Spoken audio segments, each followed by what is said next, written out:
Odamlarning ustiga aldoqchi yillar keladi dedilar Rasululloh sollallohu alayhi vasallam. Aldoqchi yillar. Qarang, nima bo'ladi u yillarda? Aldoqchi inson, yolg'onchi inson rostga uyalanib qoladi. Rostgo'y kishi yolg'onchiga chiqariladi. Xoinlar omonatdor bo'lib qolishadi, omonatdorlar esa xiyonatkor bo'lib sanalishadi. To'g'risini aytgan odam yomon bo'lib ketaveradi. Yolg'onchilar rostgo'ylar o'rnida o'tib qoladi, rost gapirganlar kazzoblar o'rnida bo'lib qoladi.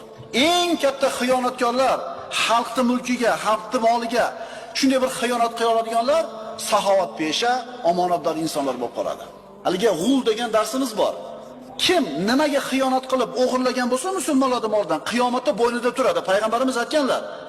Kim ot o'g'irlagan bo'lsa, qiyomatda ot bo'ynida kishnab turadi.